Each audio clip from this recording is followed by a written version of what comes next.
La bonne période pour planter les fraisiers, c'est en mars-avril et en août-septembre. Avec le temps pluvieux que nous avons connu, la plantation a pu prendre un peu de retard en fonction des régions. Mais nous sommes encore dans la bonne période pour planter les fraisiers. En général, il est préférable de planter les fraisiers tous les 4 ans. En effet, c'est une plante gourmande qui s'épuise rapidement.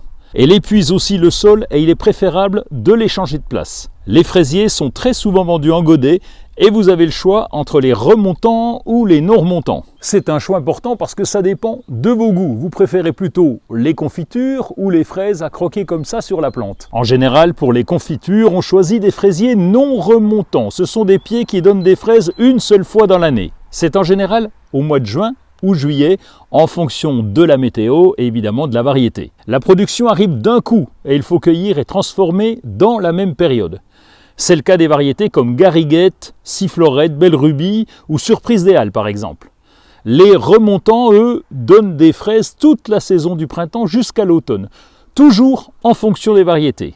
Les remontants les plus connus sont les fraisiers Gento, Ostara, Rabunda ou encore Marat des Bois. Le top, c'est d'avoir un peu des deux pour bien étaler les récoltes. Pour la plantation, rien de plus facile. Si vous choisissez de planter en ligne, installez-les à une distance d'environ 20 à 30 cm afin d'assurer un bon développement et limiter les risques de maladies. On peut aussi les installer en pot ou dans un carré potager.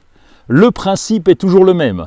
On commence par bien tremper le godet ou la barquette afin de bien humecter la motte. Le sol doit être meuble et ensuite plantez votre pied de fraise. En les plantant, n'enterrez pas le collet. C'est la partie entre le départ des feuilles et les racines. Ça permet de limiter les maladies liées à l'humidité. Tasser et arroser, un paillage en surface permet de protéger le pied et de voir pousser les futures fraises sur un sol propre, sans contact avec la terre. Allez, dernier détail pour ceux qui habitent dans le sud de la France, il est préférable de les planter à la mi-ombre pour limiter les chaleurs de l'été. On peut planter les fraisiers à peu près partout dans le potager, sauf avec les choux parce que fraisiers et choux, ils ne s'entendent pas très bien.